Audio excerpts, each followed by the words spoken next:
அந்த வேத பகுதி. யோனா புத்தகம் மொத்தமாக ஒரு 4 அதிகாரங்களை கொண்ட ஒரு புத்தகம். 48 வசனங்கள் மாத்திரம்தான் இருக்குது அதில். நீங்கள் வீட்டுக்கு போய் ஒரு சின்ன புத்தகம் தான் அது. நீங்கள் ஆரம்பிச்சிங்கன்னா ஒரு 1/2 hourல படித்து முடிச்சிடலாம். தயவு செய்து இன்றைக்கி போய் அந்த புத்தகத்தை தொடர்ந்து வாசிங்க. அது நினிவேவை குறித்து ஒரு தீர்க்க தரிசனம். நினிவே பட்டணத்தை குறித்து ஆண்டவர் ஒரு மனிதனை எழுப்பி நினிவேவுக்கு போய் தீர்க்க தரிசனம் உரை அப்படின்னு சொல்லி ஒரு மனிதனை எழுப்பின புத்தகம். எத்தனை பேருக்கு யோனாவினுடைய கதை தெரியும்? எல்லாருக்குமே தெரியும். மீன் யோனா, மீனுன்னு சொன்னால் அது யோனா ஞாபகம் வரும் இல்லை. ஆனால் நினிவேவை குறித்த இந்த தீர்க்க தரிசனத்தை கர்த்தர் சொல்லும் பொழுது நினிவேவுக்கு போய் தீர்க்க தரிசன உரை அப்படின்னு ஆண்டவர் யோனாவை அனுப்பினார். ஆனால் நினிவேவில் போய் தீர்க்க தரிசனம் உரைக்கிறது தான் மெயின் கான்செப்ட். அந்த நினிவே பட்டணம் ரொம்ப ஒரு சின்ன பட்டணம் தான். 3 நாள் சுற்றினா அந்த ஒட்டுமொத்த ஊரே சுற்றி வந்துடலாம். நடந்து சொல்கிறேன், 3 நாள் பிரயாணம் தான் அந்த ஊரே. ஆனால் யோனா ஒரு நாள் தான் பிரசங்கம் பண்ணார். ஒரு நாள் தான் யோனாவினுடைய பிரசங்கம். ஆனால் என்ன பிரசங்கம் பண்ணார்னா அந்த ஒட்டுமொத்த புத்தகமும் நினிவேவை குறித்து தீர்க்க தரிசனம் உரைக்கிறதுக்காக ஒரு மனிதனை எழுப்பினார் ஆண்டவர். ஆனால் என்ன தீர்க்க தரிசனம், என்ன அங்கே போய் செய்தியை சொல்லுவதற்காக அனுப்பினார் அப்படின்னு வேதாகமத்தில் ஆராய்ச்சி பார்த்தோம் அப்படின்னா ஒரே ஒரு வசனம் தான் இருக்குது. ஒரே ஒரு வசனம் தான் அவருடைய பிரசங்கம். 3 நாள் பிரயாணம், நினிவேவுக்கு தீர்க்க தரிசனம் உரைக்கணும். ஆனால் ஒரே ஒரு வசனம் தான் தீர்க்க தரிசனமே. 3ஆம் அதிகாரம் 3வது வசனத்தை ஒருத்தர் வாசிங்களா? யோனா 4வது வசனம் வாசிங்க. யோனா நகரத்தில் பிரவேசித்து ஒரு நாள் பிரயாணம் பண்ணி இன்னும் 40 நாள் உண்டு, அப்பொழுது நினைவே கவிழ்க்கப்பட்டு போகும் என்று கூறினான். அதுக்கு முதல் வசனம் இப்போ வாசிங்க. யோனா எழுந்து கர்த்தருடைய வார்த்தையின்படியே நினைவுக்கு போனான். நினைவே 3 நாள் பிரயாண விஸ்தாரமான மக்கா பெரிய நகரமா இருந்தது. 3 நாள் பிரயாணம் பண்ணனா அந்த ஊரை சுற்றி வந்துடலாம். ஆனால் யோனா போய் பிரசங்கம் பண்ணுறாரு ஒரே நாள் தான். ஒரே நாள் பிரசங்கம் தான். என்ன சொல்றாரு வசனத்துலன்னா, யோனா நகரத்தில் பிரவேசித்த உடனே இன்னும் 40 நாள் உண்டு, நினிவே கவிழ்க்கப்பட்டு போகும் என்று கூறினான். அதுதான் அவருடைய பிரசங்கமே. இதுக்காக தான் யோனாங்கிற மனிதனை ஆண்டவர் தெரிந்து கொண்டு அனுப்பினார். இந்த பிரசங்கமே அவ்வளோதான். இந்த விஷயத்தை சொல்றதுக்கு தான் அவனை எழுப்பினார்.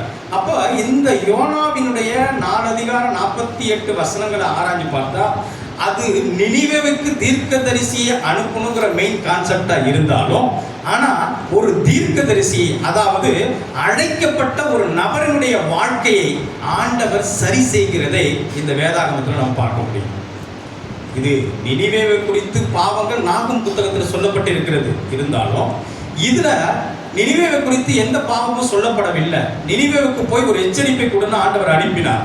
ஆனாலும் இந்த புத்தகத்துல நினிவேவை குறித்து அவன் சொல்லப்பட்ட வசனம் என்பது ஒரு சிறிய வசனம், ஒரே ஒரு வசனம் தான். ஆனா இந்த வசனம் முழுவதும் ஒரு தீர்க்கதரிசியை இன்றைக்கு நாம் சொல்லுவோமானால், அழைக்கப்பட்டவர்களாகிய இன்றைக்கு நம்மை குறித்து ஆண்டவர் எதை யோவானாவினுடைய வாழ்க்கையிலிருந்து கற்றுக்கொள்ள வேண்டும், எதை கைவிட வேண்டும், எதை செய்ய வேண்டும் என்பதை நேர்த்தியாக ஆண்டவர் நமக்காக எழுதி கொடுத்த ஒரு புத்தகமாக இருக்கிறது. நீங்க வீட்டுக்கு போனீங்கன்னா தவறாம 48 வசனங்கள் தான் இருக்கு. சற்று நேரத்தை ஒதுக்கி நீங்க படித்து பார்க்கும்படி உங்களை நான் அன்பாக கேட்டுக் கொள்ளுகிறேன். இப்பொழுது நான் யோனாவுக்கு வருகிறேன். ஆண்டவர் யோனாவை எழுப்பி நீ நினிவேவுக்கு போ என்று அனுப்பினார். ஆனால் அவன் போன இடமோ, போக தீர்மானித்த இடமோ தர்சிஸ் என்கிற பட்டணத்துக்கு. இந்த இடத்துல அவன் அன்றைக்கு இருக்கிற நாட்களில் கப்பல்லாம் இன்னைக்கு போய் உட்காந்து 1 ஹவருக்கு பஸ் வருது, அந்த மாதிரி கிடையாது. ஒரு கப்பல் ஏறணும்னா குறைந்தது 2 to 3 மாசம் வெயிட் பண்ணும். அப்ப ஆண்டவர் இவனை எழுப்பி இருக்கிற பொழுது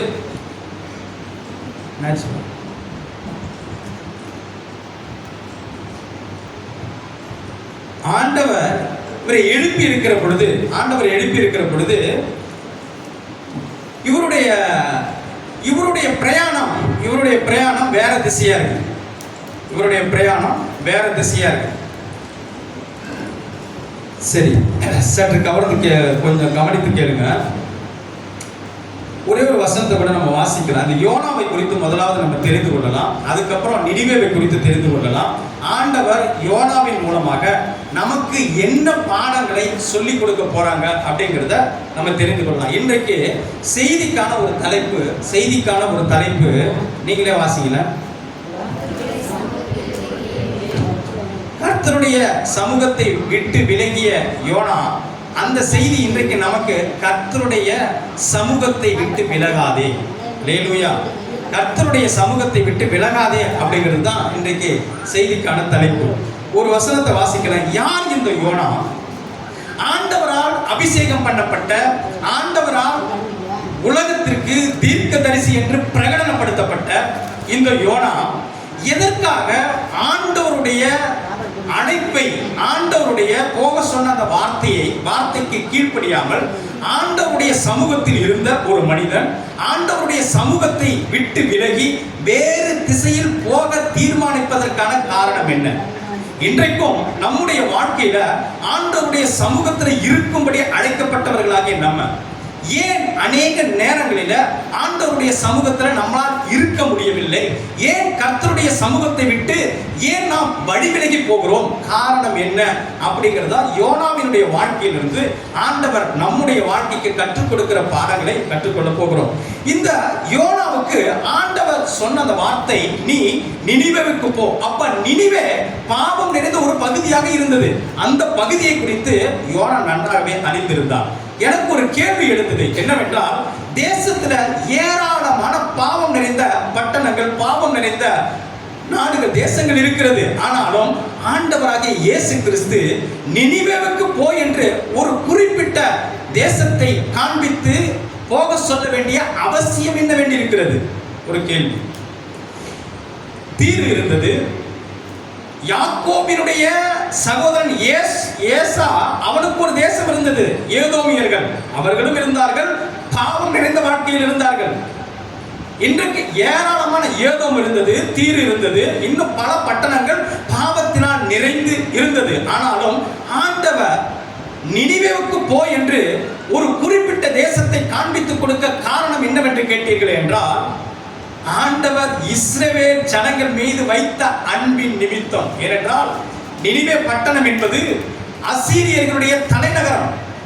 அடுத்தது இந்த இஸ்ரவேல் ஜனங்கள் 10 கோத்திரங்களும் எங்க போக போகிறார்கள்? அடிமைகளாக சிறைபிடித்து போக போகிறார்கள் என்றால் இதே அசீரியர்களால் சிறைபிடித்து போக போகிறார்கள். அங்கே போகிற பொழுது என் ஜனங்கள் அழிந்து விடக்கூடாது. அங்கேயும் நல்மனம், கல்லான இருதயம் மாற்றப்பட்டு சதையான இருதயம் பொருத்தக்கூடிய, கர்த்தருக்கு கீழ்ப்படிதல் இருக்கக்கூடிய ஜனங்கள் அங்கே இருக்க வேண்டும். அந்த ஜனங்கள் மூலமாய் என்னுடைய ஜனங்கள் பாதுகாக்கப்பட வேண்டும் என்று இஸ்ரவேல் ஜனங்கள் மீது ஆண்டவர் வைத்த அன்பும் கரிசனையும் கிருபையும் அந்த தேசத்திற்கு யோனாவை அனுப்ப ஆண்டவர் தீர்மானித்தார். அல்லேலூயா. எத்தனை பேருக்கு புரியுது? நினிவே பட்டணங்கிறது அசீரியர்களுடைய தலைநகரம். ஆண்டவர் சொன்னார் 10 கோத்திரங்களும் சிறைபிடிக்கப்பட்டு போவேன்னு. அப்ப அசீரியர்கள் உங்களை சிறைபிடிச்சுட்டு போவாங்கன்னு. அப்படி போகிற பொழுது அங்கேயும் ஆண்டவரை ஆராதிக்கிற, ஆண்டவருக்கு கீழ்ப்படிதல் உள்ள ஜனங்கள் வேண்டும் அதனாலதான் நினிவேவுக்கு போ என்று குறிப்பிட்டு யோனாவை எழுப்பினார். சரி, ஆனா யோனா ஏன் அங்கே போகாமல் இந்த தர்சிஸ் என்கிற பட்டணத்திற்கு போக தீர்மானித்தான் என்று நீங்கள் கேட்டீர்கள் என்றால், தர்சிஸ் என்பது ஒரு டூரிஸ்ட் பிளேஸ். அங்கே 3 வேளை உணவு கிடைக்கும். மது, மாது, சூது எல்லாமே நிறைந்திருக்கிற ஒரு பட்டணம். இவனுக்கு அந்த பழக்கம் இருக்கோ இல்லையே தெரியாது, எனக்கு கண்டிப்பா இருக்காது. ஆனா அங்க போனா எந்த கஷ்டமும் இல்லாம சுகமா வாழ்ந்திருக்கலாம் அப்படிங்கிற அந்த சுகபோகத்தை விரும்பி இந்த நினிவே பட்டணம் கொடுமையினால் நிறைந்த ஒரு பிரதேசம். அங்கே கொலை, அங்கே ஒரு மனிதனை உயிரோடு கூட வைத்து தோலை உரித்து அதை பார்த்து மகிழக்கூடிய கொடூரமான மனம் நிறைந்த மனிதர்கள் இருக்கிற பிரதேசம். அவனுக்கு இந்த தேசத்தை பற்றி, இந்த பகுதியை பற்றி, இந்த தலைநகரத்தை பற்றி நன்றாக அறிந்திருக்கிறபடியினாலே அவன் அங்கே போக தீர்மானிக்கவில்லை என்பது நிதர்சனமான உண்மை. இன்றைக்கு காசா பகுதியில் போய் நீங்க சுவிசேஷம் சொல்லு அப்படின்னு ஒரு மிஷினரியை எடுப்புனா இன்றைக்கு போவார்களா? ஆண்டவர் நேரடியாகவே வந்து, அப்பா காசாவோட உனக்கு ஊழியம் இருக்கு, நீ போய் அங்க தீர்க்க தரிசனம் உரைச்சிட்டு வா, அங்க போய் ஜனங்களுக்கு வார்த்தையை சொல்லிட்டு வா அப்படின்னு சொன்னா அவன் எப்போ கொண்டு போறானே தெரியல. அங்கே பார்க்குற டிவியில கொஞ்சம் தான் காட்டுறான், அவ்வளோ பேர் கொத்து கொத்தா மடிஞ்சிட்டு இருக்கா. அந்த ஊருக்கு என்ன போக சொல்றீங்களே, ஊழியமே வேணான்னு ஓடி போவாங்க பாருங்க. நீங்க என்ன இப்போ அனுப்புனா கூட நான் போயிடுவேன்னு வச்சுக்கோங்க. ஆனா யாராவது ஒருத்தவங்களை எடுக்க அனுப்புனாங்க அப்படின்னாக்கா என்ன பண்ணுவாங்க, இருங்க ஆண்டவரே கொஞ்சம் வெயிட் பண்ணுங்க போயிடுறேன் அப்படின்னு சொல்லி அந்த சண்டை மட்டும் முடிட்டோம், அதுக்கப்புறம் நான் போயிடுறேன் சந்திச்சிடறேன் அப்படின்னு சொல்லி ஓடுவாங்க பாருங்க. அதை தான் யோனா செஞ்சார். அல்லேலூயா. இந்த யோனா யார் என்பதை ஒரு வசனத்தில் நம்ம வாசிக்கலாம். 2 ராஜாக்கள் புத்தகம் 14வது அதிகாரம், 2 ராஜாக்களுடைய புத்தகம் 14வது அதிகாரம் 25வது வசனத்தை நீங்கள் வாசியுங்கள்.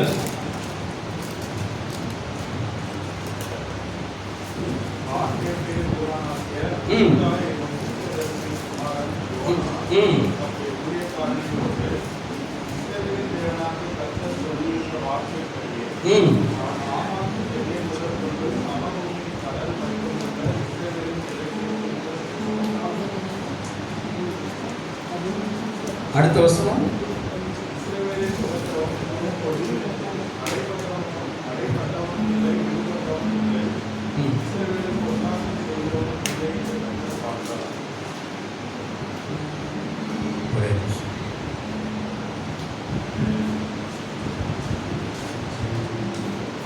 இருபத்தி 5வது வசனத்தை நான் வாசிக்கிறேன். காத்பேர் ஊரானாகிய அமித்தாயின் என்னும் தீர்க்கதரிசியின் குமாரன் யோனா. அவங்க அப்பா பேர் என்ன? அமித்தாய். தம்முடைய ஊழியக்காரனை கொண்டு இஸ்ரவேலின் தேவனாகிய கர்த்தர் சொல்லி இருந்த வார்த்தையின்படியே அவன் ஆமாத்தின் எல்லை முதற்கொண்டு சமபூமியின் கடல் மட்டும் உள்ள இஸ்ரவேலின் எல்லைகளை திரும்ப சேர்த்து கொண்டான். அதாவது இந்த வசனம் என்ன சொல்லுகிறதுன்னா, யோனாவினுடைய தகப்பன் ஒரு தீர்க்கதரிசி, ஒரு தீர்க்கதரிசியினுடைய புத்திரன் தான் இந்த யோனா. இந்த யோனா அரண்மனையில் இருந்து தீர்க்க தரிசனம் உரைக்கிற ஒரு தீர்க்கதரிசி. இவங்க அப்பா யாருன்னு கேட்டா, அரண்மனையில இருந்து அரண்மனை ராஜா வந்து நீங்க கேட்பார், யுத்தத்துக்கு போகலாமா, இப்படி இந்த நாடு நம்மளை யுத்தத்துக்கு கொண்டு வராங்க, அங்க போகலாமா வரலாமா அப்படின்னு பல கேள்விகளை ஆண்டவரிடத்தில் கேட்பதற்கு இன்றைக்கு அவங்க சாட்சி சொன்னாங்கல்ல. பாஸ்டர்கிட்ட கூட நாங்கள் சொல்லல, மற்றவர்கிட்ட கூட நாங்கள் ஷேர் பண்ணல, ஆண்டவர்கிட்ட போனால் சுகம் கிடைக்கும் அப்படின்னு அறிந்து கொண்டு சொன்னாங்கல்ல. இன்றைக்கு யாரும் இடைத்தரக தேவையில்லை. இன்னைக்கு தேவையில்லை, நீங்க முழங்கால் போட்டு ஜெபிச்சா ஆண்டவர் சுகம் கொடுப்பார், நீங்க முழங்கால் போட்டு ஜெபிச்சா ஆண்டவர் விடுதலை கொடுப்பார். இன்னைக்கு இடைத்தரகர் தேவையில்லை. ஆனா அன்னைக்கு ஆண்டவர்கிட்ட பேசணும்னா இடையில ஒரு தீர்க்கதரிசி. ஏன்னா இவங்க தான் கேட்டாங்க, ஆண்டவரே நான் உங்ககிட்ட நேரா பேசல, நீங்க நாங்க மோசேட்ட பேசுறோம்னு சொல்லி அவர்களே ஒரு இடைத்தரகரை வர வச்சதுனால அப்படிப்பட்ட சூழ்நிலை உண்டானது. இந்த அரண்மனை தீர்க்கதரிசியின் மூலமா தான் கர்த்தருடைய வார்த்தையை பெற்று அதன்படி நடப்பார்கள். அப்படி அரண்மனை என்றாலே அங்கே சுகபோகம், அரண்மனை என்றாலே அங்கே எந்த போராட்டம் துக்கம் எதுவுமே கிடையாது, ரொம்ப சுகபோகமாக வாழ்ந்து கொண்டிருந்தவர் தான் இந்த யோனாவினுடைய தகப்பன். யோனாவினுடைய தகப்பனுக்கு அரண்மனையில் இடம் உண்டு என்றால் யோனாவுக்கும் அரண்மனையிலேயே இடம் உண்டு. அப்ப இவர்கள் அதாவது யோனா உரைத்த தீர்க்க தரிசனத்தின் நிமித்தம் இஸ்ரவேலுடைய எல்லை கடல் வரை போய் அவர்கள் ஆக்கிரமித்து அதை தன்னுடைய ஊராக தன்னுடைய தேசமாக அவர்கள் சுதந்திரித்துக் கொண்டார்கள் என்று இந்த வசனம் சொல்லுகிறது. அப்படி என்றால் யோனா யார் என்றால் அவர் ஒரு அரண்மனை தீர்க்கதரிசி. அரண்மனையில எல்லாமே இருக்கும் சுகபோகமா. அப்ப அப்படிப்பட்ட ஒரு நபரைத்தான் ஆண்டவர் எழுப்பி இப்ப நீ நினிவேவுக்கு போப்பா அப்படின்னு சொன்னா, இவ்வளோ நாள் 3 வேளை சாப்பாடு வந்தது, இவ்வளோ நாளையும் நல்ல ரூம்ல நல்லா மெத்தின நல்லா தான் தூங்கிட்டு இருந்தேன். எப்பெல்லாம் நீங்க சண்டைக்கு போகணும்னு நினைக்கிறீங்களோ அப்போ வந்து நான் தீர்க்க தரிசனம் உரைப்பேன். அது மாசத்துல ஒரு தடவையோ 2 தடவையோ 6 மாசத்துக்கு ஒரு தடவை வருஷம் ஏதோ ஒண்ணு. ஆனா அரண்மனையில இருந்து எனக்கு சம்பளம் வருது, 3 வேளை சாப்பாடு வருது, நல்ல வீடு கொடுத்துருக்கிறீங்க, நல்லா பிள்ளைகளோட நல்லா தான் இருக்கு. நானு நல்லா பிள்ளை இருக்கா இல்லையான்னு தெரியல, ஆனா நல்லா தான் இருக்கு. நான் எல்லா வித வசதியிலையும் நான் இருக்கிறேன். ஆனா இப்ப திடீர்னு எழுந்து ஒரு கொலகாரன் அதாவது மனிதனுக்காக கொஞ்சம் சுபாவம் இருக்கு, அவன் மிருகத்தை போல இருக்கிற ஒரு வாழ்ந்து கொண்டு இருக்கிற அந்த ஒரு பகுதிக்கு என்ன போக சொல்றீங்களே அப்படின்னு விரக்தியான யோனா, அப்படின்னு மனம் நொந்து போன யோனா அப்படின்னு அவன் பட்ட கஷ்டத்தின் நிமித்தம், மனவேதனை நிமித்தம் அவன் தீர்மானித்த இடம் தான் தர்சீஸ் பட்டணம். அல்லேலூயா. இந்த சுக வாழ்க்கையை என்னால விட முடியாது, இந்த சுக வாழ்க்கையை என்னால விட முடியாதுன்னு சொல்லி ஆண்டவருடைய சமூகத்தை விட்டு விலகுவதற்கு இதுவே பிரதானமான காரணமா இருந்தது. அல்லேலூயா. இன்றைக்கும் கூட ஆண்டவருக்காக எழுப்பி வாங்கன்னு சொன்னா நம்மளை முதலாவது தடுக்கிறது எதுன்னா நம்மளுடைய சுகபோகமான வாழ்க்கை. போக போக கற்றுக்கொள்ளலாம். அப்போ யோனா இந்த நினிவேவுக்கு ஆண்டவருடைய சமூகத்தை விட்டு விலகி போவதற்கு பிரதான காரணம் என்ன அப்படின்னு கேட்டா, அரண்மனையில் வாழ்ந்த சுகபோகம் தாங்க. அல்லேலூயா, அல்லேலூயா. அப்போ இந்த நினிவேவை குறித்து பார்த்தோம். யோப்பா, அதுதான் அந்த கப்பல் துறைமுகம். அங்கே போய் தர்சீசுக்கு போகலாம்னு தீர்மானிச்சு அவன் கப்பல்ல ஏறிட்டான். அந்த கதையை நான் உங்களுக்கு சுருக்கமா சொல்றேன். கப்பல் பிரயாணம் என்பது, அவர்கள் போய் கொண்டிருக்கிற பொழுது கடல் கொந்தளித்தது நிமித்தம் இது யாரால் வந்தது என்று கப்பலை இயக்குகிறவர்கள், கப்பலுடைய கேப்டன், அதை யாரால் வந்தது என்று ஒவ்வொருவராய் ஆராய்ந்து பார்க்கிற பொழுது அது யோனா தான், நான் தான் என்று யோனா ஒத்துக்கொண்டதனால் அவனை தூக்கி கடலிலே போட்டார்கள். கடலிலே ஆண்டவருடைய பெரிதான கிருபையினாலே ஒரு மீனுக்கு கட்டளையிட்டார். அந்த மீன் வந்து யோனாவை விழுங்கினது. யோனாவை 3 நாள் தன்னுடைய வயிற்றுக்குள் அது வைத்திருந்தது. மீண்டும் ஆண்டவர் மீனுக்கு கட்டளையிட்டார். அது கரையிலே வந்து கக்கி போட்டது. ஆண்டவருடைய வார்த்தை 2ஆம் தரம் யோனாவுக்கு வந்தது. அதன் நிமித்தம் அவன் என்ன வேதனையோடு என்ன துக்கத்தோட போனான்னு தெரியல. எப்படியாவது ஆண்டவர் சொன்னதை போய் செஞ்சுட்டு வரணும். ஒருவேளை அவனுக்கு பயமா கூட இருந்திருக்கலாம். 3 நாள் பிரயாணம் பண்ணக்கூடிய அந்த தேசத்துல, அந்த ஊர்ல, அந்த பட்டணத்துல அவன் போய் ஒரே நாள் பிரயாணம் பண்ணி கொண்டு அந்த ஊர் ஆண்டவர் சொன்னதை போல கவிழ்க்கப்பட்டு போகுமா என்று பார்க்கும்படி அவன் வந்து அந்த ஊருக்கும் வெளியிலே ஒரு இடத்திலே வந்து கூடாரத்தை போட்டு அவன் அமர்ந்திருந்து அந்த பட்டணத்தை பார்த்து கொண்டிருந்தான். அப்பொழுதுதான் ஆண்டவர் ஒரு ஆமணக்கு செடிக்கு கட்டளையிட்டு யோனாவுக்கு ஒரு குளிர்ந்த ஒரு இடத்தை அவர் உருவாக்கினார். அந்த குளிர்ந்த இடத்திலிருந்து அவன் அந்த நினிவே பட்டணத்தை உற்று பார்த்து கொண்டே இருந்தான். ஆண்டவர் உரைத்த அந்த ஒரு வார்த்தை, அந்த ஒரு வசனம், அந்த தீர்க்க தரிசனம் அவர்களுடைய இருதயங்களை திறந்தது. அவர்களை மாத்திரமல்ல, அந்த ஊரிலே இருக்கிற 1,20,000 பேர் என்று வேதவசனம் சொல்லுகிறது. அத்தனை பேரும் ஆண்டவருடைய சத்தியத்தை கேட்டார்கள், மனம் திரும்பினார்கள். அன்றைக்கே ஆண்டவர் அந்த நகரத்திற்கு செய்ய வேண்டும் என்று இருந்த தீங்கை செய்யாதபடி அதிலிருந்து ஆண்டவர் அவர்களுக்கு கிருபையை இறங்க பண்ணினார். அந்த தேசம் அழிக்கப்பட்டு போகாதபடி கர்த்தருடைய பெரிதான கிருபை காப்பாற்றப்பட்டது. ஆனால் யோனாவுக்கு என்ன வருத்தம் என்றால், நான் தீர்க்க தரிசனம் உரைத்திருக்கிறேன், அந்த தீர்க்க தரிசனம் நிறைவேறவில்லையே. இதற்குத்தானே நான் முன்னாடியே சொன்னேன், நான் போக மாட்டேன். நீங்க தீங்குக்கு மனஸ்தாபப்படுகிற கர்த்தர் என்பதை நான் அறிந்திருக்கிறேனே. ஒருத்தன் வந்து என்னதான் கொடூரனா, என்னதான் பாவியா இருந்தாலும் அவன் வந்து உங்ககிட்ட சரண்டராய என்ன மன்னிச்சிடுங்க அப்படின்னு கேட்டா அடுத்த நிமிடமே நீங்க மனமிறங்குகிற தேவன் எனக்கு தெரியுமே. ஆனா இப்படி அவன் மன்னிப்பு கேட்ட உடனே நீங்க மன்னிச்சிட்டீங்களே, நான் போய் உரைத்த தீர்க்க தரிசனம் என்னவாச்சு? இன்றைக்கு பல தீர்க்க தரிசனங்களுடைய நிலைமை அப்படிதான் இருக்கு. ஐயா, தீர்க்க தரிசனம் என்பது வாழ்க்கையை சரி செய்யக்கூடியதா, ஒருவருடைய வாழ்க்கையை அது சரி செய்து நடக்கக்கூடியதா இருக்கணும். நான் உரைச்ச தீர்க்க தரிசனம் நடக்கணுங்கிற அவசியம் இல்லை.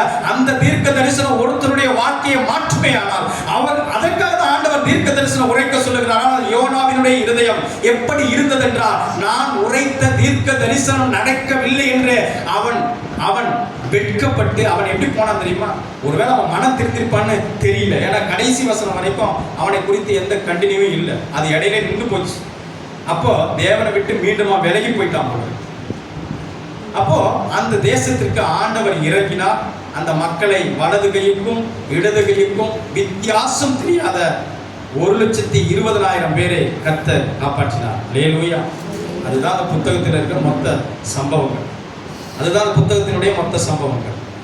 இப்பொழுது முதலாவது அதிகாரத்தை நாம் தியானிக்க போகிறோம். முதலாவது அதிகாரத்துல முதல் வசனத்திலிருந்து நம்ம வாசிக்கலாம். கர்த்தருடைய சமூகத்திலிருந்து விலகுகிறது. முதலாவது வாசிங்களா? அமித்தாயின் குமாரனாகிய யோனாவுக்கு கர்த்தருடைய வார்த்தை உண்டாகி அவர், நீ எழுந்து மகா நகரமாகிய நினைவேக்கு போய் அதற்கு விரோதமாக பிரசங்கி, அவர்களுடைய அக்கிரமம் என் சமூகத்தில் வந்து எட்டினது என்றார். அப்பொழுது யோனா கர்த்தருடைய சமூகத்தினின்று விலகி இந்த வார்த்தையை நல்லா கவனித்துக் கொள்ளுங்கள். முழுசா வாசிங்க. அதுல இன்னொருத்தையும் வருது. தர்சீசுக்கு ஓடி போகும்படி எழுந்து கர்த்தருடைய சமூகத்தை விட்டு விலகி, அதாவது இவன் தர்சீசுக்கு போக தீர்மானித்தது அவன் இருக்கும் அந்த பட்டணத்தை விட்டு அல்ல. ஐயா, நான் இன்னைக்கு ஒரு ஊருக்கு போறேன் அப்படின்னாக்க ஒரு ஊர்ல இருந்து இன்னொரு ஊருக்கு போறேன். ஆனா இந்த இடத்துல வசனம் என்ன சொல்லப்படுகிறது? அவன் அந்த ஊரை விட்டு போக புறப்பட்டான் என்று சொல்லப்படவில்லை. மாறாக கர்த்தருடைய சமூகத்தை விட்டு அவன் போக தீர்மானித்தான். வசனம் சொல்லுகிறதை கேளுங்க. இந்த கர்த்தருடைய சமூகத்தை விட்டு விலகுகிறது அப்படின்னா என்னன்னா, கர்த்தருடைய சமூகத்தை விட்டு விலகினால் என்ன நடக்கும் அப்படின்னா, கர்த்தருடைய சமூகத்தை விட்டு விலகினவர்கள் எல்லாம் எத்தனை பேர் அவர்கள் இழந்து போனதெல்லாம் என்ன அப்படி இதெல்லாம் தான் நம்ம பார்க்க போறோம். வாசிங்கம்மா, அந்த வசனத்தை தொடர்ந்து கண்டினியூ பண்ணி முடியுங்க. அப்பொழுது யோனா கர்த்தருடைய சமூகத்தினின்று விலகி தர்சீசுக்கு ஓடி போகும்படி எழுந்து யோப்பாவுக்கு போய் தர்சீசுக்கும் போகிற ஒரு கப்பலை கண்டு அவன் எத்தனை நாள் காத்துட்டு இருந்தான்னு தெரியல. ஏன்னா போன உடனே கப்பல் வராது. கூலி கொடுத்து தான் கர்த்தருடைய சமூகத்தினின்று விலகும்படி. கூலி கொடுத்தனா கப்பல்ல டிக்கெட் வாங்குறாரு, ஹை கிளாஸ் டிக்கெட். அதையும் உங்களுக்கு நான் காண்பித்து கொடுக்கிறேன். ஹை கிளாஸ் டிக்கெட் வாங்கி அதுக்காக காத்துட்டு இருக்கிறார். வாசிங்க. அவர்களோடு தர்சீசுக்கு போக கப்பல் ஏறினான். அதாவது ஆண்டவருடைய சமூகத்தை விட்டு விலகாதே. இதுதாங்க இன்றைக்கு வசனத்தின் இன்னைக்கு செய்தியினுடைய தலைப்பு. ஆண்டவருடைய சமூகத்தை விட்டு விலகினவர்கள் ஏராளம் வேதத்துல. ஆதாம் ஏவாள் கர்த்தருடைய சமூகத்தை விட்டு விலகினார்கள்.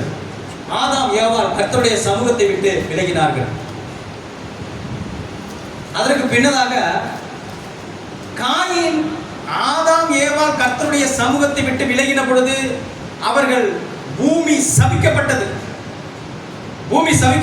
அதற்கப்புறம் காயின் ஆண்டவர் அழைச்சாரு.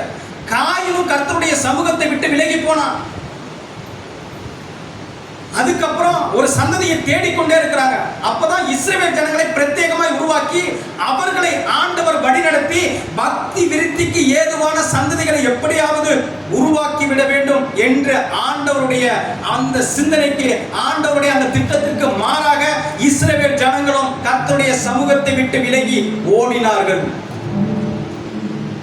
எதுவரை ஓடினார்கள் என்றால், ஆண்டவராகிய இயேசு கிறிஸ்து இந்த பூமியை பாவங்களை மன்னிக்க இந்த உலகத்திற்கு வரும் வரை ஓடினார்கள். இயேசு கிறிஸ்து வந்து நானே மெய்யான ஒளி, நானே இந்த உலகத்தை மீட்க வந்த இரட்சகர் என்று அவர் வார்த்தையின் மூலமாய் பிரகடனப்படுத்தியோ இஸ்ரவேல் ஜனங்கள் இயேசு கிறிஸ்துவை அறியவில்லை. அவர் கர்த்தருடைய சமூகத்தை விட்டு விலகி ஓடினார்கள். ஆனால் கர்த்தருடைய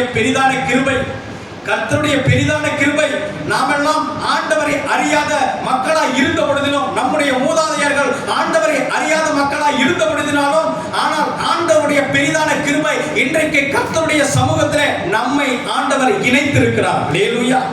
இந்த இணைப்பை ஒரு நாளுமாய் அசட்டை பண்ணி மீண்டு போய்விடவே கூடாது. ஆண்டவரே, என்னிடத்திலிருந்து எதை வேண்டுமானாலும் எடுத்துக்கொள்ளுங்கள், ஆனால் எங்களிடத்தில் உங்களை மட்டும், உங்களையும் எனக்கும் இருக்கும் உறவை மட்டும் நீங்கள் பிரித்து விடாதீர்கள். உங்களுக்கும் எனக்கும் இருக்கிற அந்த ஐக்கியத்தை மட்டும் நீங்கள் பிரித்து விடாதீர்கள். எனக்கும் உனக்கும் இருக்கிற அந்த மேலான உறவை ஒரு நாளும் எங்களிடத்திலிருந்து எடுத்து விடாதீர்கள் என்று அதை மட்டும் நீங்கள் வாஞ்சியோடு விடாமல் அவருடைய சமூகத்திலே ஐக்கியம் கொள்ள அவசியமாக இருக்க வேண்டிய சூழ்நிலை இருக்கிறது. அல்லேலூயா, அல்லேலூயா. அப்போ இஸ்ரவேல் ஜனங்கள் வசனம் இருக்குது. அப்போ எபிரேயர் புத்தகத்துல இந்த வசனத்தை வாசிக்கலாம். எபிரேயர் புத்தகம் 6ஆம் அதிகாரம் 4, 5, 6 வசனம் சொல்லுகிறது, கர்த்தருடைய சமூகத்திலே இன்றைக்கும் விட்டு ஆண்டவராகிய இயேசு கிறிஸ்துவினுடைய இரத்தத்தினாலே கழுவப்பட்டு அவருடைய வார்த்தை வல்லமையினாலே உருவாக்கப்பட்டு கொண்டிருக்கிற இருக்கிற ஜனங்களும் கர்த்தருடைய சமூகத்திலே இருந்து விலகி போகிற நாட்கள், அதாவது நிறைய மக்கள் இருக்கிறார்கள். நான் கேட்டிருக்க ஏராளமான சாட்சிகள்.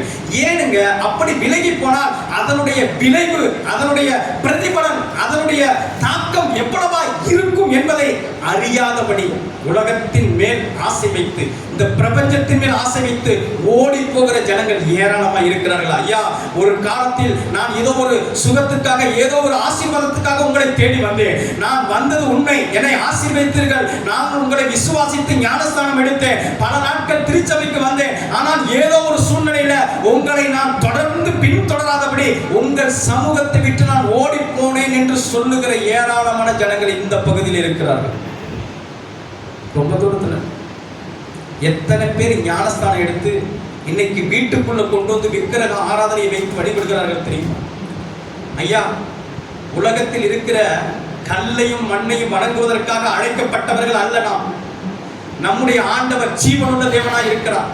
அவரை ஆராதிப்பதற்காக அழைத்து அவருடைய பிரசன்னத்துக்குள்ள இருந்து இன்றைக்கு அவருடைய பிரசன்னத்தை விட்டு, அவருடைய சமூகத்தை விட்டு விலகி போன ஏராளமான மக்கள் இருக்கிறார்கள். இன்றைக்கு ஆண்டவருடைய பலத்த செய்தி என்னவாக சொல்லுகிறது? ஒரு நாளும் நீங்கள் அவருடைய சமூகத்தை விட்டு விலகி போகாதீர்கள். ஒவ்வொரு நாளும் அவரை ஆராதிக்கிற, அவரை வாஞ்சிக்கிற, அவரை நேசிக்கிற, அவர் நன்மை செய்கிறவர் நம்முடைய வாழ்க்கையில என்பதை நீங்கள் பிடித்துக் கொண்டு அவருடைய ஜீவ வார்த்தையை பற்றி கொண்டு ஓடுகிற ஜனங்களா இருக்க வேண்டும் என்பதே இன்றைக்கு நாளினுடைய செய்தி. இந்த வசனத்தை வாசியுங்கள். 6:4-5-6.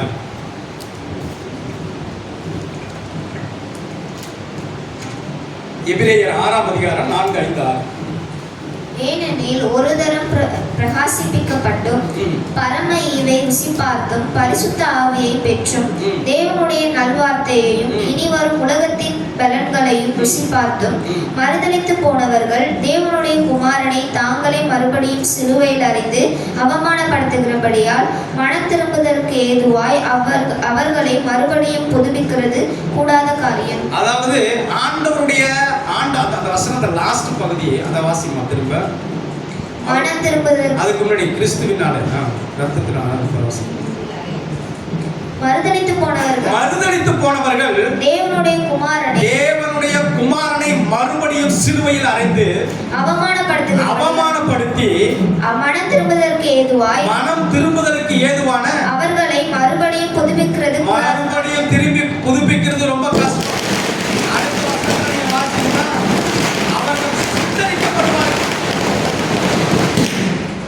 ரட்சிக்கப்படாத ஒரு மனிதன் ஆண்டவரை குறித்து இழிவாய் பேசினாலோ அல்லது அவரை குறித்து துச்சமா பேசினாலோ ஒன்றும் தவறு இல்லை. அவங்களுக்கு என்னைக்கு அந்த வெளிச்சம் கிடைக்குதோ மனம் திரும்புதலுக்கு வாய்ப்பு இருக்கு. ஆனா ஆண்டவரை அறிந்து கொண்டு, ஆண்டவரை ஏற்றுக்கொண்டு வந்து, ஆண்டவரை அறிந்து கொண்டு அவரை குறித்து நற்செய்தியை பரப்பலாம். ஆனா துச்செய்தியை பரப்பக்கூடாது. ஆண்டவரை விட்டு விலகி போகக்கூடாது. அது ரொம்ப கொடுமையா இருக்கும். 1 தீமோத்தேயு 4:1 அப்படிதான் சொல்லுகிறது. மனசாட்சியில உணர்வற்று போய் ஏங்க பின்வாங்கி போறாங்க? மனசாட்சியில உணர்வற்று போய் கர்த்தர் நன்மை செய்கிறவர் என்பதை உங்களுடைய வாழ்க்கையில எல்லா பகுதியிலையும் அவர் காண்பித்துக் கொண்டே இருக்கிறார். ஆனால் பல நேரங்களில வழிவிலகி போகிற போது மனசாட்சி எப்படி இருக்குதோ அந்த வசனத்தை கூட வாசிக்கும். 1 தீமோத்தேயு 4:1. ஆகிலும் ஆவியானவர் வெளிப்படையாய் சொல்லுகிறபடி பிற்காலங்களில் மனசாட்சியில சூண்ட பொய்யருடைய மாயத்தினாலே சிலர் வஞ்சிக்கிற ஆவிகளுக்கும் பிசாசுகளின் உபதேசங்களுக்கும் செவி கொடுத்து விசுவாசத்தை விட்டு விலகி போனார்கள். ஆண்டவருடைய பெரிதான கிருபை நம்மளை சூழ்ந்திருக்கிறது. ஒரு நாள் ஆண்டவருடைய சமூகத்தில் விட்டு விலகி போகாதிருங்கள். ஆண்டவருடைய சமூகத்தில் இருந்து விலகி போனால் நடக்கிற காரியம் என்ன அப்படின்னு பார்த்தீங்கன்னா, ஒரு 7 காரியங்கள் அதிகாரத்தில் நான் சொல்றேன். முதலாவது, கர்த்தருடைய சமூகத்திலிருந்து விலகி போகிறவர்களுக்கு நடக்கிற காரியம். 1வது அதிகாரம் 3வது வசனம் வாசிச்சோம்ல,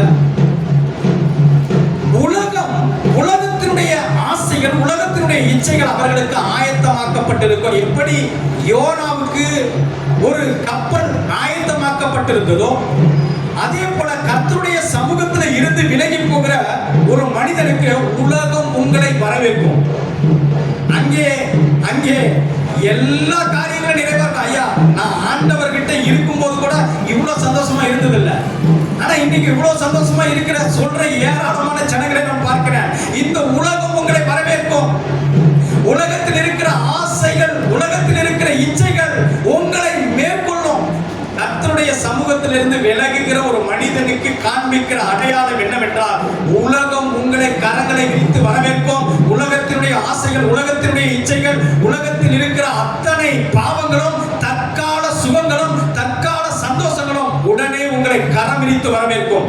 இதுதான் உலகத்தில் இருக்கிற பொல்லாத அதிபதி. அவன் உங்களை வரவேற்று ஒரு அதாவது ஆண்டவரையே பார்க்க விடாதபடி அந்த சந்தோஷம், அந்த மகிழ்ச்சி, அந்த நிரந்தரமற்ற அந்த இன்பம் அதை கொடுத்து அப்படியே மூடி வச்சிருப்பான். எதுல மூடி வச்சிருக்கான்னு தெரியல.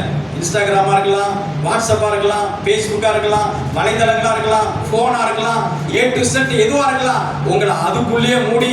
ஏன் சீரியலா இருக்கலாம், சினிமா படமா இருக்கலாம், நடிகனுடைய மோகமா இருக்கலாம், ஏதோ ஒரு மனிதனுடைய ஆசை இச்சைகளா இருக்கலாம், எதுவா வேணாலும் இருக்கலாம், அதுக்குள்ள உங்களை மூடி ஆண்டவரை பார்க்க கூடாதபடி உலகம் வரவேற்கும். அப்படித்தான் யோனாவை அந்த கப்பல் வரவேற்றது. பண ஆசையா கூட இருக்கலாம்.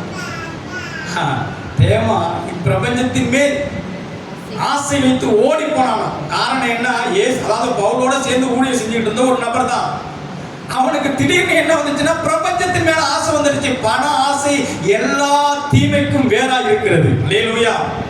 பணம் கூட ஆண்டவர் விட்டு பிரிச்சிருங்க. ஆண்டவருடைய சமூகத்தை விட்டு விலகி போகிற ஒரு மனிதனுக்கு நடக்கிற காரியம், உலகம் அவர்களை வரவேற்கும். 1வது அதிகாரம் 4வது வசனம் வாசிங்களா. கர்த்தர் சமுத்திரத்தின் மேல் பெருங்காற்றை வரவிட்டார். கர்த்தர் பெருங்காற்றை வரவிட்டார். அதனால் கடலிலே கப்பல் உடையும் என்று நினைக்கத்தக்க பெரிய கொந்தளிப்பு உண்டாயிற்று. அல்லேலூயா. இந்த உலகத்துல வரவேற்ற ஆசை, இச்சை, சந்தோஷம் எல்லாம் தற்காலிகம் தான். தற்காலிகம். அது வரவேற்றோம். ஆனா கொஞ்ச நாளைக்கு அப்புறம் ஒரு கொந்தளிப்பு ஏற்படும். இந்த யோனாவினுடைய பயணம் தொடங்கப்பட்டது என்பது நல்லா தான் இருந்தது. ஆனா இவன் ஏறி கொஞ்ச தூரம் போனோடனே ஒரு கொந்தளிப்பு உண்டானது. இந்த கொந்தளிப்பு எங்கிருந்து வந்தது? பாடுகள், போராட்டங்கள், பிரச்சனைகள், கண்ணீர், துக்கம், அவமானம், நிந்தைகள் எல்லாம் வந்து சூழ்ந்திருக்கும். ஏம்மா என்னாச்சு? ஒரு காலத்துல ஆண்டவர் ஆராதிச்சேன்னா, ஆனா ஏதோ ஒரு சுகபோகத்துக்காக நான் ஓடி வந்து விட்டேன். ஆனா ஏன் தான் என் குடும்பத்துல இப்படி நடக்குது? அதாவது நான் சொல்றேன், இங்க இருந்து ஓடி போனவர்களை மாத்திரம் சொல்லல, இங்க இருந்துகிட்டே ஓடி போறவங்களும் இருக்கிறாங்க. அல்லேலூயா. நான் வந்து எல்லா வாரமும் திருச்சபைக்கு வரேன், நல்லா வேதம் வாசிக்கிறேன். ஆனா ஆண்டவரை விட்டு இருந்து கொண்டே விலகி போகிற, கர்த்தருடைய சமூகத்துல விலகி போகிறவர்கள் இருக்கிறார்கள். அது அவர்களுக்கும் ஆண்டவருக்கும் மாத்திரமே தெரியும். அல்லேலூயா. என்னுடைய உறவு தேவனோடு எந்த விதத்துல, எந்த இடத்துல ஐக்கியமா இருக்கிறது என்பது உங்களுக்கும் தேவனுக்கும் மாத்திரம்தான் தெரியும். அப்படி விலகி போயிருந்தால் அது போகும் பொழுது, அதாவது தேவனிடத்துல எல்லா வெளி தோற்றங்களும், எல்லா மாம்சத்தின் தோற்றங்களும் சுகபோகமா இருக்கும். அது எல்லாமே அதுல திருச்சபையினுடைய ஐக்கியம், ஜெப வாழ்க்கை, ஊழியங்கள் எல்லாவற்றிலும் இருக்கும்.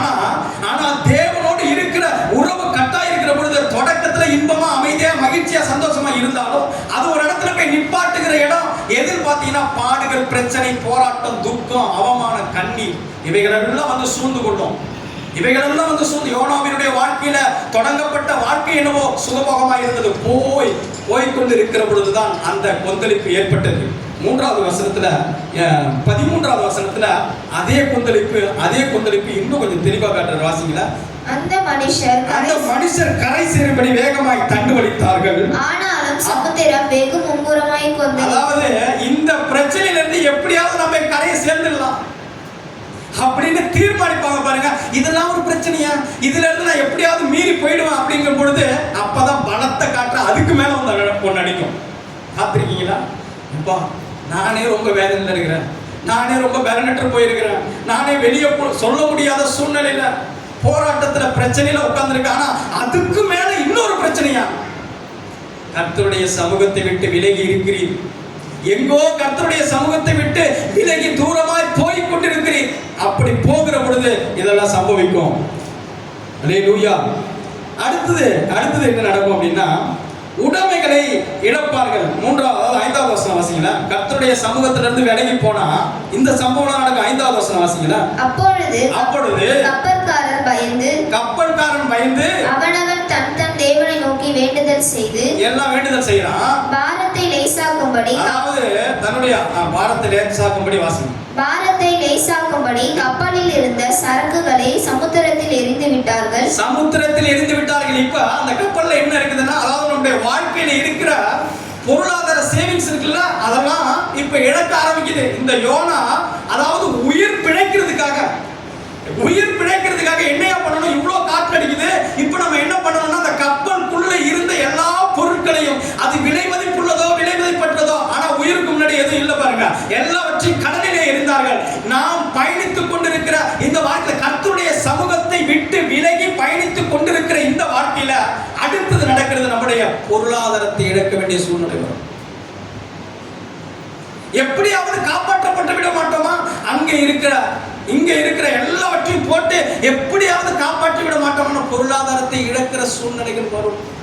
ஆண்டவராகிய இயேசு கிறிஸ்து சொல்லுகிறார், அந்த கிருபையில இது எந்த இடத்துல நம்ம ஆண்டவர் விட்டு விலகி போயிருக்கிறோம், ஒருவேளை கர்த்தருடைய சமூகத்தை விட்டு விலகி இருப்போமானால், ஏன் தொடர்ந்து எனக்கு இந்த பொருளாதார தோல்விகள், ஏன் இந்த பொருளாதார சிக்கல்கள், ஏன் இந்த காரியம் நடக்குது அப்படின்னு நீங்க கேட்பீங்கன்னா, நிச்சயமா ஆண்டவருடைய சமூகத்துல வந்து நான் எங்க விலகி இருக்கிற தன்னை தானே நிதானித்து அறிந்தோமானால் கர்த்தரிடத்தில் ஆண்டவர்கிட்ட அந்த கிருபையை பெற்றுக்கொள்ளலாம். மீண்டும் வந்து ஒருவேளை விலகி இருக்கிறோம், ஒருவேளை தொடர்ந்து என்னுடைய வாழ்க்கையில ஒரே போராட்டம், தொடர்ந்து என் வாழ்க்கையில ஒரே பொருளாதார இழப்பு அப்படின்னு இருக்கிறோம் அப்படின்னா, நீங்க நிச்சயமா தன்னை சோதித்து பார்த்து திரும்ப வேண்டிய அவசியத்துக்குள்ள நம்ம இருக்கிறோம். அடுத்தது 1வது அதிகாரம் 6வது வசனத்தை வாசிங்க. அப்பொழுது மாலுமி அவனிடத்தில் வந்து நீ நித்திரை பண்ணுகிறது என்ன? நீ நித்திரை பண்ணுகிறது என்னப்பா? எழுந்திருந்து உன் தேவனை நோக்கி முதல்ல எழுந்து ஜெபம் பண்ண. எங்க படுத்திருக்கிற? அதாவது அடுத்தது நடக்கிற கர்த்தருடைய சமூகத்தை விட்டு விலகினா அடுத்து நடக்கிற அடையாளம், உன்னால ஜெபிக்க முடியாது. ஒரே தூக்கமா வருது பாஸ்டர், எங்கேயோ மாட்டி இருக்கிற, என்னால ஜெபிக்கவே முடியல, எங்கேயோ சிக்கி இருக்கிற. உன் வாழ்க்கையில ஏதோ ஒரு விதத்துல கர்த்தர் சமூகத்தை விட்டு விலகி ஓடி இருக்கிற எல்லாரும் ஏதோ ஒரு தெய்வத்தை வணங்கணும்னு சொல்லி அவனுக்கு சிந்தனை வந்ததே. ஜீவனுள்ள தேவனை ஆராதிக்கிற நீ, கர்த்தரால் தெரிந்து கொள்ளப்பட்ட நபர் நீ, கர்த்தரால் முன்குறிக்கப்பட்ட நபர் நீ என்னையா பண்ணிட்டு இருக்கிற? தூங்கிட்டு இருக்கிற. அதுக்கான அவன் அழைச்சேன். ஐயா, கர்த்தருடைய சமூகத்துல இருந்து விலகினா உன்னால ஜெபிக்க முடியாது. கர்த்தருடைய சமூகத்துல விட்டு விலகி போனா இது ஒரு அடையாளம், என்னால ஜெபிக்கவே முடியல பாஸ்டர். கர்த்தருடைய சமூகத்திலிருந்து விலகி இருக்கிறவங்க ஒரு நிமிஷம் அவருடைய பாதப்படியில வந்து எல்லாவற்றையும் நீ சமர்ப்பித்து அவரிடத்துல மன்னிப்பு கேட்டு மன்றாடி அவரோடு ஒப்புரவாகு. ஆண்டவர் மீண்டும் சேர்த்துக்கொள்ள ஒரு அன்பான நேசம், அவர் கைவிடாத நேசம், அவர் தயவுள்ள கர்த்தர். அவர் ஒரு நாளும் நீ இப்படி பண்ணிட்டேன்னு கேட்க மாட்டாரு. மீண்டும் வந்துட்டியா? இளையகுமாரனை இப்படி ஆண்டவர் அழைத்தாரோ அதே போல நீ மீண்டும் வரமாட்டியா? நீ கேட்கிற எல்லாத்தையும் கொடுத்து அனுப்புவார். இந்தாப்பா என் ப்ராப்பர்ட்டில என்னெல்லாம் பங்கு இருக்குதோ, உங்ககிட்ட கொடுத்த வரங்கள், உங்ககிட்ட கொடுத்த அபிஷேகங்கள் எதையுமே திருப்பி வாங்க மாட்டார். போ, இருந்து செலவு பண்ற வரையும் பண்ணு, ஆனா நீ திரும்பி வரியா? அததான் பாக்குறாரு. அப்போ ஜெபிக்க முடியாதபடி இருக்குதா? எங்கேயோ கர்த்தருடைய சமூகத்திலிருந்து விலகி இருக்கிறோம். இன்றைக்கு அதை நிதானித்து பார்த்து நம்ம திரும்ப கடவோம். அடுத்தது 8வது வசனம். அப்பொழுது அவர்கள் அவனை நோக்கி, யார் நிமித்தம் இந்த ஆபத்து நமக்கு நேரிட்டதென்று நீ எங்களுக்கு சொல்ல வேண்டும். உன் தொழில் என்ன? நீ எங்கிருந்து வருகிறாய்?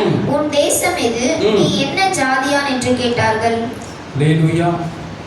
ஐயா, யோனா தீர்க்கதரிசி பலருக்கு அறிவுரை சொல்லி பலரை நடத்தக்கூடிய இடத்தில் இருக்கிற கர்த்தரால் அபிஷேகம் பண்ணப்பட்ட ஒரு பாத்திரம். ஆனால் உலகத்திற்கு வழிகாட்டி, உலகத்திற்கு ஆலோசனை சொல்லுகிற ஒரு பாத்திரம். இன்றைக்கு உலகம் வந்து யோனாவை குறித்து கேள்வி எழுப்பிக் கொண்டிருக்கிறது. இன்னைக்கு உங்களை என்னையும் ஆண்டவர் ஏன் அழைச்சிருக்காரு தெரியுமா? 2 அபிஷேகத்தை கொடுத்திருக்காரு. பல முறை சொல்லியிருக்கிறேன். ஒன்று ராஜாக்களுடைய அபிஷேகம், இன்னொன்று ஆசாரியத்துவ அபிஷேகம். ராஜாக்களுடைய அபிஷேகம் என்பது அநேகருக்கு ஆளுகை செய்து நடத்தக்கூடிய அபிஷேகத்தையும் அந்த வரங்களையும் வல்லமைகளையும் கர்த்தர் உங்களுக்கு கொடுத்துதான் அழைத்திருக்கிறார். இன்றைக்கு அந்த அந்த அந்த கப்பலை நடத்தக்கூடியவர்களுக்கு ஆலோசனை கொடுக்கக்கூடிய யோனா என்றைக்கு கர்த்தருடைய சமூகத்திலிருந்து விலகினானோ உலகம் வந்து அவனை கேள்வி கேட்டுக் கொண்டிருக்கிறது. எல்லாம் பாத்தீங்கன்னா உலகத்திலிருந்து வந்து உலகத்தில் இருக்கிற எல்லாரும் அவனை கேள்வி, ஆனா இவன் தான் எல்லாருக்கும் வழி நடத்தி, இவன் தான் கேள்வி கேட்டு வழி நடத்தணும். நீ கர்த்தருடைய சமூகத்துல இருந்து விலகி இருந்த அப்படின்னா உலகம் உன்னை பார்த்து அநேக கேள்விகளை எழுப்பும். சுதாரித்துக்கொள். உலகம் உன்னை குற்றப்படுத்துறது கூட நல்ல ஆண்டவருக்குள்ள இருக்கும்போது கூட குற்றப்படுத்துவாங்க. ஆனா பலர் உனக்கு ஆலோசனை சொல்லுவாங்க. ஏங்க, எனக்கும் தேவனுக்கும் இருக்கிற உறவு, அவர் ஒவ்வொரு நாளும் என்னை நடத்தக்கூடிய வழியில அவர் என்னை போதித்து நடத்துகிறார். ஆனா இன்றைக்கு உலகம் நீ இப்படி பண்ணாதக்கா, இப்படி பண்ணு. உலகம் சொல்லும். ஆண்டவரை அறியாதவர்கள் சொல்லுவார்கள். அப்பா, ஆண்டவர்கிட்ட ஏராளமான ஞானம் நிறைந்து கொட்டி கிடக்கிறதே.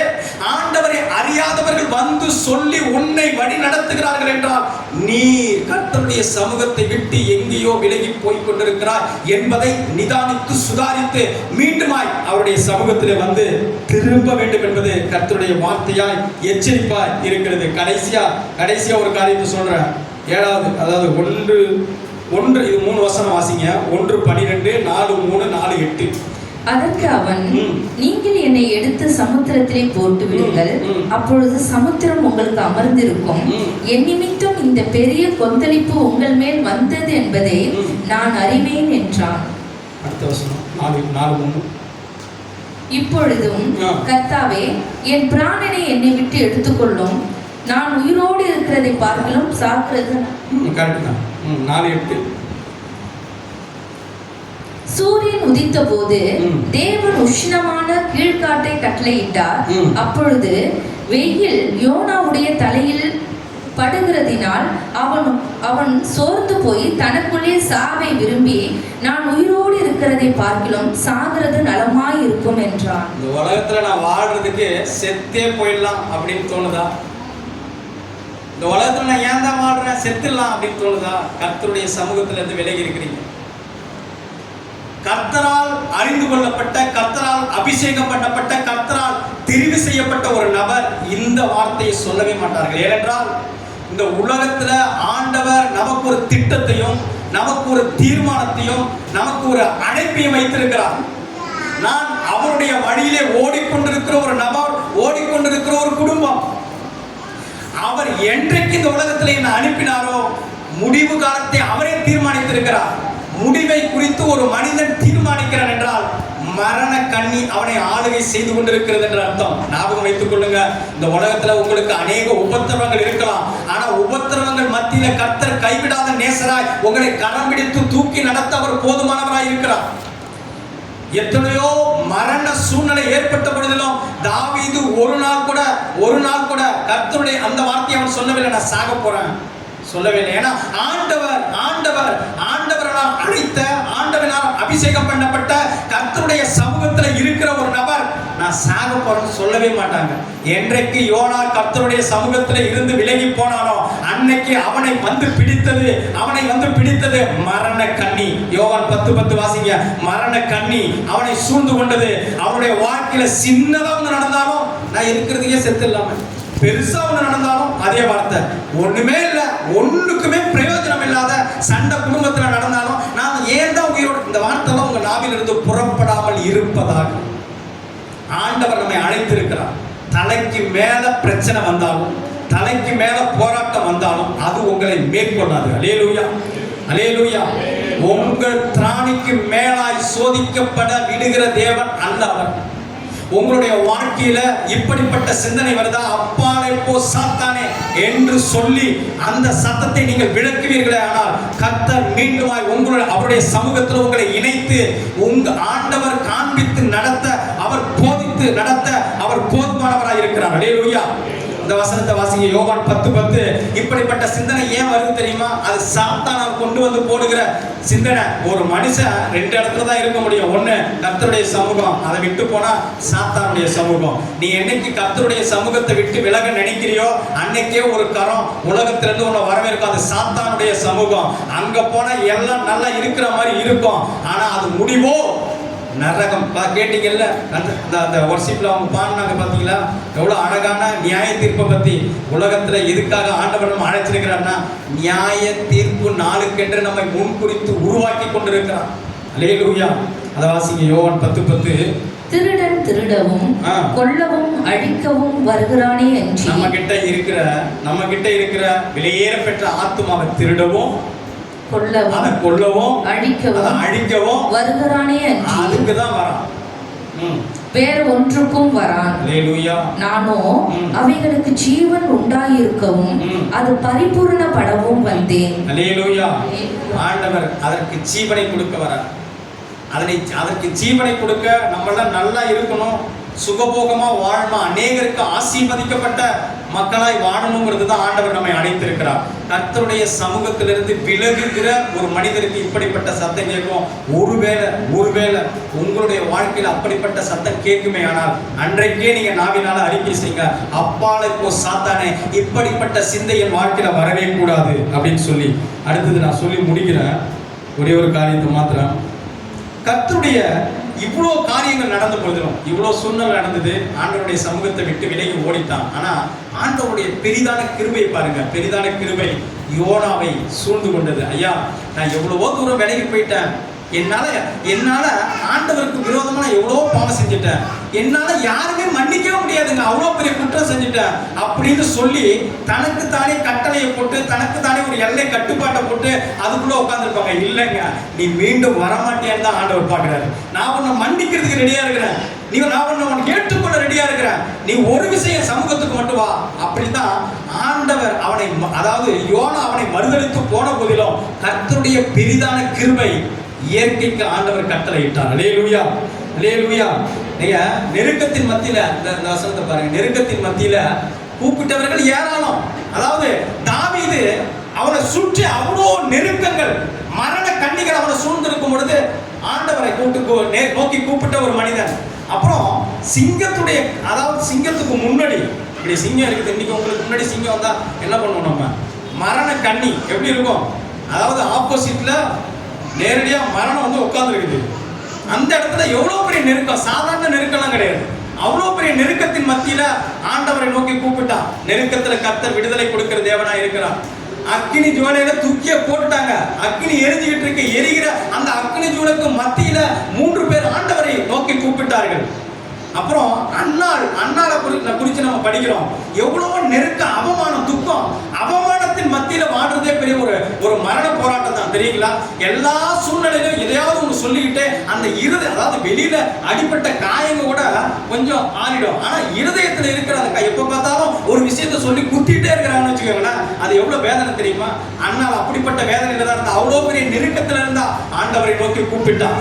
நெருக்கத்தின் மத்தியில நீங்க ஆண்டவரை நோக்கி கூப்பிடுவீங்களா? நிச்சயமா ஆண்டவர் உங்களுக்கு உதவி செய்வார். இப்போ யோனா கப்பல்ல இருந்தபோது ஜெபிக்கல, கப்பல்ல இருக்கும்போது மனது ஐயோ இவ்வளவு பெரிய புயல் வந்துருச்சே, நான் ஏதாவது ஜெபிச்சு ஜெயம் எடுத்துடலாம் அப்படின்னு நினைக்கல. அவனை தூக்கி, என்ன தூக்கி நீங்க கடல்ல போடுங்க அப்படின்னு சொன்னதே அவன் தான்.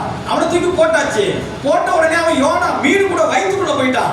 மீனுக்குள்ள வயிற்றுக்குள்ள போயிட்டு தான் ஒரு அதிகாரம் உள்ள ஜெபிக்கிறான். அல்லேலூயா, அல்லேலூயா. இப்ப என்ன பண்ணிட்டான்? திருப்பி ஜெபிக்கிறான். என்ன பண்ணிட்டான்? கர்த்தருடைய சமூகத்துக்கு அல்லேலூயா. மீண்டுமா உன் ஜெப வாழ்க்கை துவங்க போகிறது.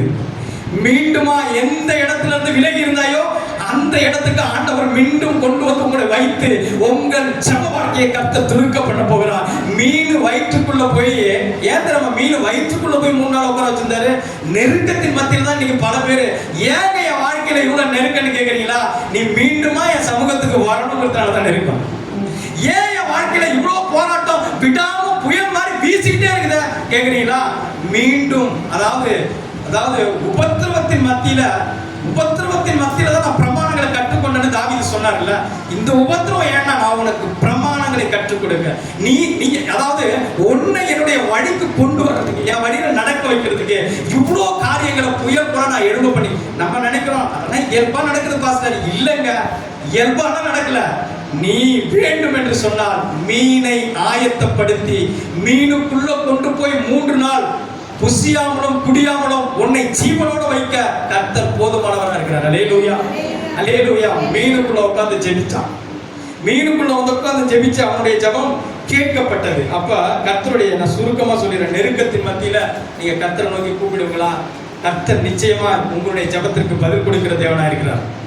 உங்களுடைய ஜெபத்திற்கு பதில் கொடுத்து நடத்துகிறார். அடுத்தது யோனாவை மீட்க கர்த்தர் இயற்கைக்கு கட்டளையிட்டு, இன்னைக்கு என்னை மீட்கிறதுக்கு யாருமே இல்லை சார், என் கடன் பிரச்சனைய எப்படி இந்த 15,000 20,000 சம்பளத்துல நான் வாங்கியிருக்கிற கடன் நான் ஏதோ அறியாமல வாங்கிட்டேன், எப்படி அடைக்க முடியும்னு கேக்குறீங்களா?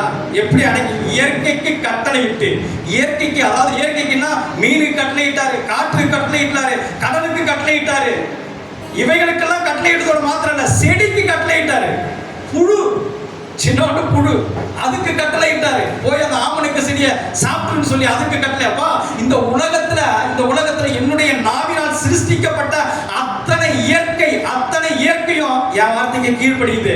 ஆனா பாரியா, உன்னை நான் மண்ணை கையில எடுத்து அப்படியே அழகா உன்னை உருவாக்கி என் நாசியின் சுவாசத்தை உனக்கு ஊதி என்கிட்ட இருக்கிற அத்தனை ஆளுகையும் கொஞ்சம் குறைய உங்ககிட்ட எல்லாத்தையுமே நான் கொடுத்துருக்கிறேன். இப்ப நான் வேற நீ வேற கிடையாது, நானும் நீனு ஒண்ணுதான், ஆனா கொஞ்சம் மட்டும் நான் மகத்துவத்தை நான் வச்சிருக்கிறேன் அப்படின்னு சொல்லி தன்னுடைய ரூபத்தின்படி தன்னுடைய சாயலின்படி சிருஷ்டிக்கப்பட்ட நம்ம ஆண்டவருடைய வார்த்தைக்கு கீழ்ப்படுகிறோமா? மீன் கீழ்ப்படியுது, காற்று கீழ்ப்படியுது, ஆனா யோனா கீழ்ப்படியாமல் போனான். கர்த்தருடைய பெரிதான கிருபை, நான் இந்த உலகத்தை சிருஷ்டித்த சிருஷ்டி கர்த்தர் என்பதை உன்னுடைய வாழ்க்கையில நான் காண்பித்துக் கொடுக்கிறேன்னு சொல்லி மீனுக்கு கட்டளையிட்டு ஆண்டவர் அவனுக்கு மீண்டுமாய் திரும்புவதற்கு ஒரு வாய்ப்பை உண்டு பண்ணி கொடுத்தார். நிறைய வசனம் இருக்குது. ஏன் தெரியுமா? ஆண்டவர் ரோமர் 8:32 சொல்லுகிறது, தன்னுடைய ஒரே பேரான குமாரனை நமக்காக பிதா அனுப்பி வச்சார். மற்ற இந்த உலகத்துல உங்களுக்கு என்னெல்லாம் தேவை இருக்குது, என்னெல்லாம் காரியங்கள் நடக்க வேண்டி இருக்குது, மற்ற எல்லாவற்றையும் அருளாதிருப்பது எப்படி? ரோமர் 8:32 3 வசனங்களை மாத்திரம் நான் முடிக்க போறேன். இந்த வசனங்கள் அவசியம் வாசித்தே ஆகணும். வாசிக்கலாம். தம்முடைய சொந்த குமாரன் என்றும் பாராமல் நாம் எல்லோருக்காகவும் அவரை ஒப்பு கொடுத்தவர், அதாவது இயேசு கிறிஸ்துவை இந்த உலகத்தை மீட்கிற மீட்பராக ஒப்பு கொடுத்தாரு. ஏன் தெரியுமா? வாசிங்க. அவரோடு கூட மற்ற எல்லாவற்றையும் நமக்கு அருளாதிருப்பது எப்படி? ஒரே பேரான குமாரனையே பரலோகத்திலிருந்து நமக்காக அனுப்பின தேவன் நீங்க கேட்கிற சின்ன சின்ன காரியங்களை செய்யாமல் இருப்பாரோ? உங்க கடன் பிரச்சனையை அடைக்காம இருப்பாரோ? உங்களுடைய சரீரத்தில் இருக்கிற சுகத்தை கர்த்தர் இறங்கி வர பண்ணாமல் இருப்பாரோ? உங்களுடைய சமாதான குலைச்சல் உள்ள வாழ்க்கையை சீர் பொருந்தினதாய் சமாதானம் உள்ளதாய் மாற்றாமல் இருப்பாரோ? உங்கள் வாழ்க்கை வழிதப்பி திரிந்து கொண்டிருக்கிற உங்களை மீண்டும் இணைக்காமல் இருப்பாரோ? உங்கள் தேவைகளை சந்திக்காமல் இருப்பாரோ? அல்லேலூயா. இருக்கீங்களா? ஒரு ஆமென். அல்லேலூயா. என் கடன் பிரச்சனை மாற போகுதுன்னு உங்களை குறித்து தான் ஆண்டவர் சொல்றாரு. உன் கடன் பிரச்சனை நிச்சயமா மாறும். உன் பொருளாதாரத்தை கர்த்தர் உயர்த்துவார். உன் சரீரத்தில் இருக்கிற பலவீனங்களை கர்த்தர் அவர் நிர்மூலமாக்கி நீ சுகம் உள்ளவர் என்பதை இந்த உலகத்திற்கு பிரகடனப்படுத்துவார். உன் வாழ்க்கையில இருக்கிற இருளான காரியத்தை வெளிச்சமாய் மாற்றுவார். உன்னிடத்தில் இருக்கிற எல்லா இல்லாமையும் இல்லாமலே பண்ணுவார். அல்லேலூயா. அல்லேலூயா. அவர் நம்மை மீட்க தீர்மானித்த தேவன், அவருடைய சொந்த குமாரனை அனுப்பின தேவன் மற்ற எல்லாவற்றையும் அருளாதிருப்பது எப்படி? 1 யோவான் 4:10 சொல்லுகிறது,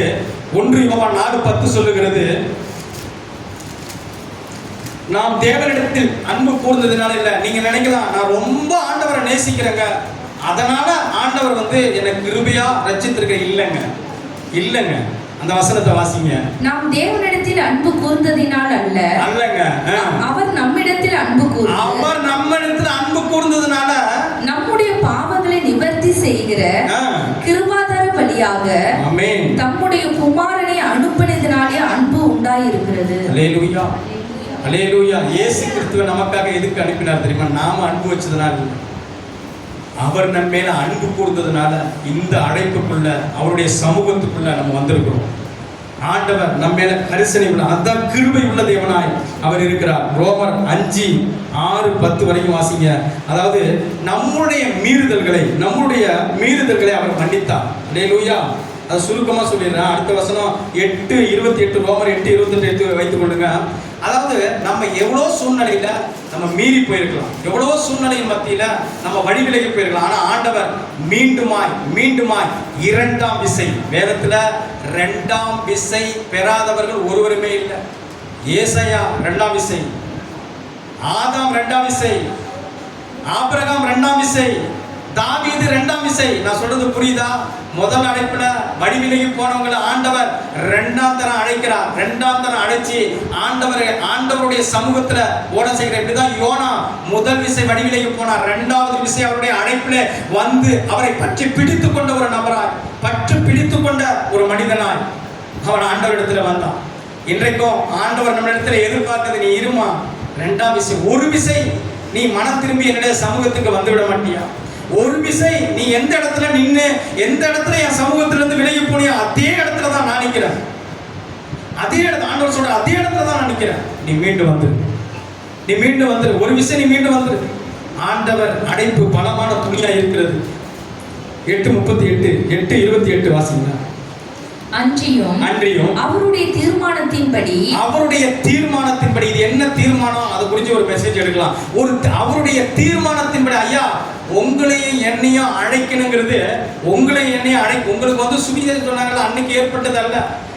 அன்றியும் அவருடைய தீர்மானத்தின்படி உலக தோன்றுவதற்கு முன்பதாகவே உங்க பேர் அந்த இடத்துல போட்டுங்க, நான் ஆண்டவருடைய சமூகத்துல வரணும் என்பது அவருடைய தீர்மானத்தின்படி. அல்லேலூயா. உலகத்து தோற்றத்துக்கு முன்னதாகவே உங்களுடைய என்னுடைய பெயரை அவர் எழுதி வைத்திருக்கிறார். அதைத்தான் அவர் சிலுவையிலே கண்டார். அந்த தீர்மானத்தின்படி அழைக்கப்பட்டவர்களாய் தேவனிடத்தில் அன்பு கூறுகிறவர்கள் சகலமும் நன்மைக்கு ஏதுவாய் நடக்கிறது என்று அறிந்திருக்கிறோம். ஆமா, வாழ்ந்திருந்தாலும் இயேசுதான், நடந்திருந்தாலும் இயேசுதான். என் வாழ்க்கையில பெரிய காத்து வீசினாலும் அது இயேசுக்கு தெரியும், சின்னோண்டு ஒரு காற்று வீசினாலும் அது இயேசுக்கு தெரியும். என் வாழ்க்கையில அவரை அனுமதி இல்லாமல் எதுவுமே வராது. என் வாழ்க்கையில அவர் இல்லாமல் என்னுடைய வாழ்க்கையில ஒரு அணு கூட அசையாது. அவருடைய தீர்மானத்தின்படி அழைக்கப்பட்டிருக்கிறவர்கள் தான். இந்த யோனாவினுடைய வாழ்க்கையில அவர் அவருடைய சமூகத்தை விட்டு விலகி போனதனால் எத்தனையோ கொந்தளிப்புகள், எத்தனையோ போராட்டங்கள், ஆனா இவைகளுக்கு மத்தியில ஆண்டவர் கிருபை உள்ளவராய் இருந்தபடியினாலே இயற்கைக்கு கட்டளையிட்டு யோனாவை மீட்ட ஆண்டவர் இன்றைக்கு நம்முடைய வாழ்க்கையில எந்த தயவெல்லாம் எழும்ப பண்ண வேண்டுமோ, எந்த ஒத்தாசைகள் எல்லாம் எழும்ப பண்ண வேண்டுமோ, சகலவற்றையும் இன்றைக்கு எழும்ப பண்ணி தீர்மானத்தின்படி, அதாவது உலக தோற்றத்திற்கு முன்பதாக அழைக்கப்பட்டிருக்கிற உங்களையும் என்னையும் ஆண்டவர் செம்மையாய் சரியாய் அவருடைய சமூகத்துல நடத்த அவர் போதுமானவராய் இருக்கிறார். அல்லேலூயா, அல்லேலூயா. இந்த தலைகளை தாழ்த்தி செவிப்போம்.